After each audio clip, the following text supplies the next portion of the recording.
All right, hello and welcome to Lesson 6.1. We are now in Module 6, talking about the Constitution, perhaps the most important founding document of this country, aside from, of course, the Declaration of Independence, which we have already had the opportunity to study. So let's get started. The lesson objective for this lesson is that the student will be able to identify the principles/features, I'll use those sort of interchangeably, of limited government within the Constitution and explain how they contribute to a strong government. Quick outline of what we're going to be talking about in this video. We will review the goals of the Constitution, which we get from the Preamble, which you've already studied. I will introduce the idea of limited government, and then we will dive right into the 6 features of limited government, which are popular sovereignty, rule of law, separation of powers, checks and balances, judicial review, and federalism. In Lesson 6.2, we will go into more depth on checks and balances. Then on Lesson 6.3, we will start to look at the amendment process. Okay. So you may recall the purposes of government from the Preamble. This would have been Lesson 5.1. These are the, provide for the common defense, establish justice, these sorts of things, right? But these can also be thought of as the goals of the Constitution, right? What the framers set out to accomplish. Now, in order to accomplish these goals, the national government that the framers were intending to build would have to be strong. Okay, it would have to be strong enough to raise an army, pay its bills, and engage in foreign relations with other countries. Okay, this is all in order to achieve these goals that are laid out in the Preamble. I'm not going to review them here. Go back to 5.1 to do so. Okay, but it's also important to understand that the framers of the Constitution grappled with a really big dilemma. Okay, a really big problem. And that was this: how do you allow people substantial freedom while also controlling the worst aspects of human behavior? Okay, and this is encapsulated really well in a quote from James Madison, who is considered the father of the Constitution and who was the primary author of it. And this is a quote from Federalist Paper number 51, which was something that he wrote in an ongoing debate surrounding the Constitution. And he says this: if men were angels, no government would be necessary. If angels were to govern men, neither external nor internal controls on government would be necessary. In framing a government, which is to be administered by men over men, the great difficulty lies in this: you must first enable government to control the governed, and in the next instance, oblige it to control itself. Oblige here meaning, of course, obligate it, give it an obligation, a duty to control itself. Now, the framers all agreed that establishing a system of law was absolutely necessary, otherwise there would be no order. And if there was no order, there would be no way to guarantee freedom for everyone. If you give government this power to make laws and, punish lawbreakers, though, right, how do you make sure that it doesn't go too far? Okay, what's stopping it from doing so? This is a central question that the framers of the Constitution had to grapple with. And what was their solution? Well, their solution was to create a governing document, what we call the Constitution, that would distribute and balance governmental power.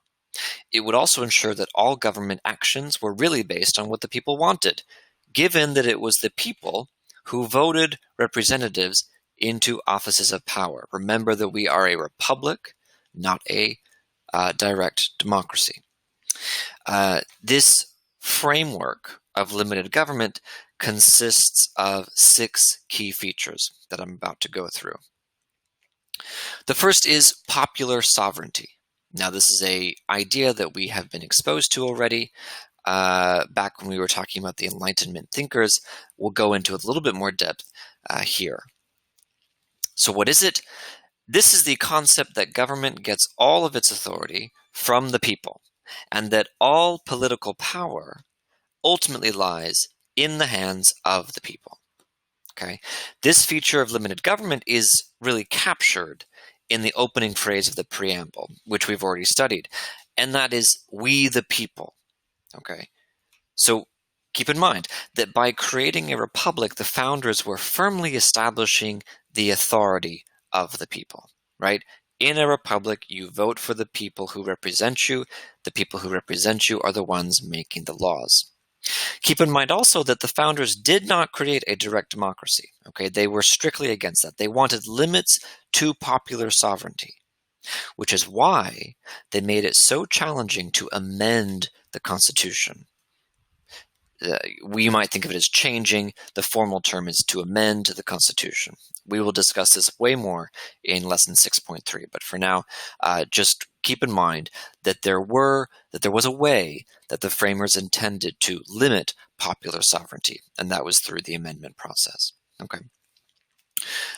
Popular sovereignty is really at the heart of our American political system here in the, in this country. Okay, no matter what sort of election is taking place, it is an opportunity for voters, the people, to express their desires. Okay, we are the source of all power. It lies. The government's power lies in the consent of the governed. We learned that. We get that phrase from the Declaration of Independence. Okay. This fact, though, also places a huge responsibility on citizens. Okay, they have to be thoughtful in their decisions when it comes to leaders, both local and national. If we are the source of power, which is what popular sovereignty suggests, then we have to be responsible with that. Okay. The second feature is rule of law.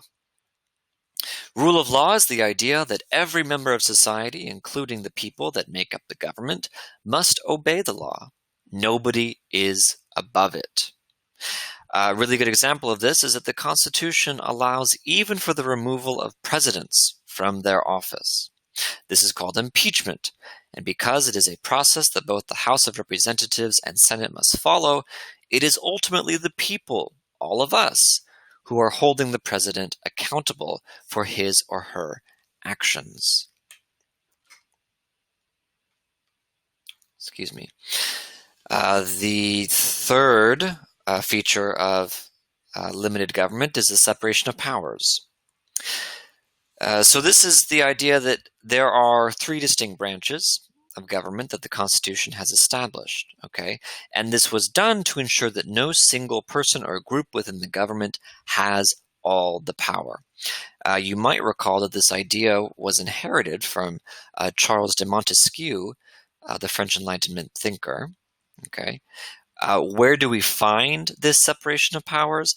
We find it directly in the Constitution, in the first three articles of the Constitution, which altogether lay out these responsibilities of the branches, which are, of course, the legislative, the executive, and the judicial, which we will go into much more detail in the next lesson. The next feature is checks and balances. Checks and balances refers to the fact that under the Constitution, each branch of government, legislative, executive, and judicial, has its own area of responsibility. Okay, the framers wanted to ensure that none of the branches ever dominated the other two.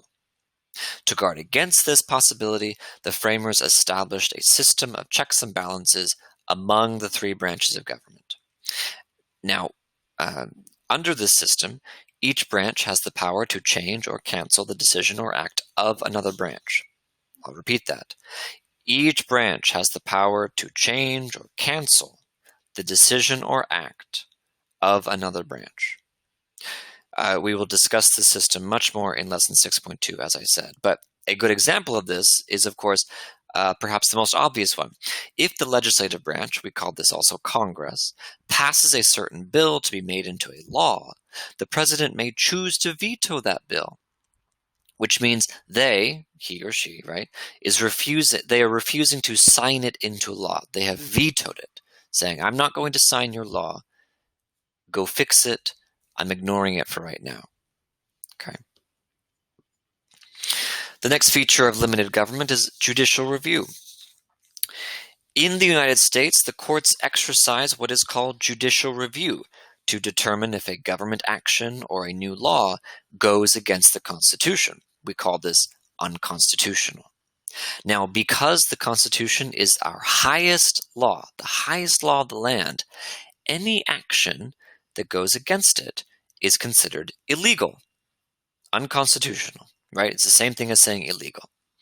The task of reviewing laws and actions to determine their constitutionality usually falls on the U.S. Supreme Court, which is our nation's highest court.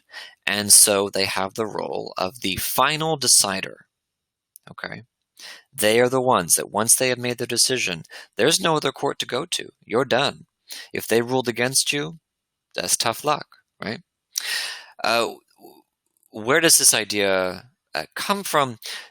It's important to know that judicial review is not actually explicitly written, not explicitly mentioned in the Constitution. Okay? Instead, it was established early on with a major Supreme Court case called Marbury versus Madison, which was in 1803. You will study this case a bit more in the lesson assignment for this lesson. But suffice it to say that the Supreme Court knew that it had to do something to ensure that it did not become the weakest of the branches. It had to have a way to ensure that laws and actions were constitutional. Otherwise, how else would we keep the president and the Congress accountable, right? We're all subject to the law, but the experts on the law are going to be lawyers and judges, right? The court system. Okay, so that's where this idea comes from, this judicial review. The final feature of limited government is federalism. And federalism is the idea that the powers of government should be distributed between the national, we also call this federal government, and the state government. So that would be the governments of each and every state. So Tennessee, Mississippi, Alabama, right? They all have their own state governments, which operate somewhat apart from the federal government, but also in conjunction with the federal government. Okay. For the framers of the Constitution, it's important to note, this was a challenging balance. Okay. The national government couldn't be too strong, but also couldn't be too weak, right? They had to find this sweet spot. The Constitution provides us with two sections within it that discuss this feature of limited government and explains what it will look like. Okay, those two sections are the Necessary and Proper Clause and the Supremacy Clause.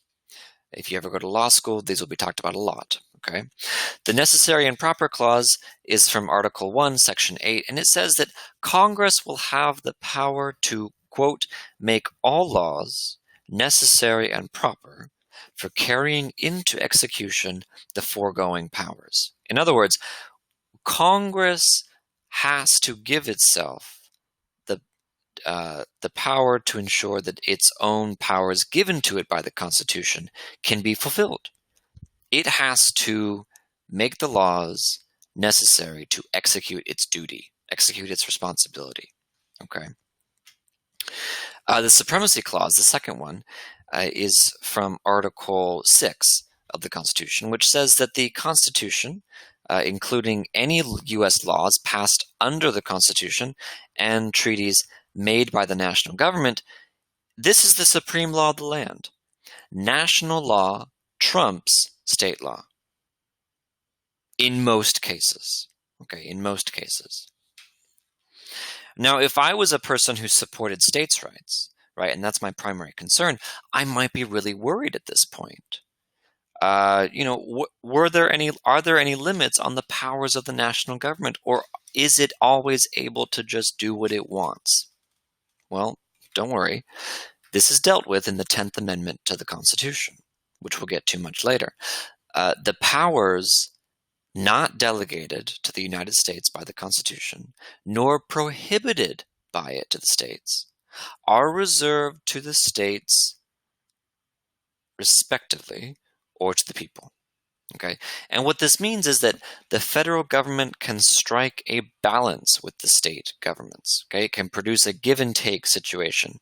Now, even still, there remains a large ongoing debate about which level of government, state or federal, has authority in certain major issues. For example, the use of natural resources, healthcare, and education, which we will be talking about and you'll be studying a little bit more about in the lesson assignment for this lesson. Okay. Now, before we leave this, I want you to take your notes and flip them to the back, to the blank part. And I want you to jot down all these vocabulary terms, even if you think you already have them. Jot them down so you can sort of try to enforce this in your memory. Okay, reinforce it. Popular sovereignty. Government gets its power from the people. That's what that means. Limited government. Powers and functions of government are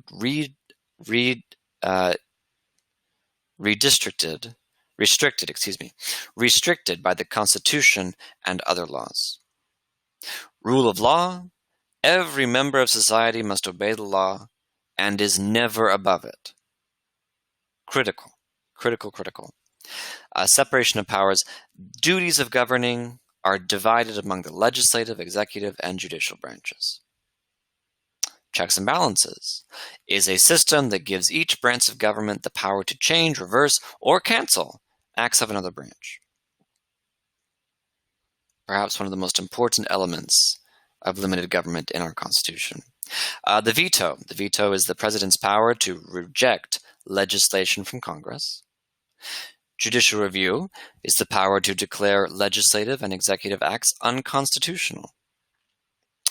Unconstitutional is a way of describing anything that is found to violate any part of the Constitution. So specifically here, a government act or a law would be found to violate any part of the Constitution.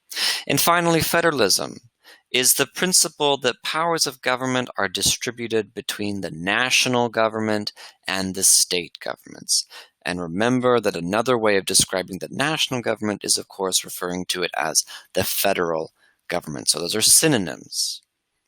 That's important to understand here.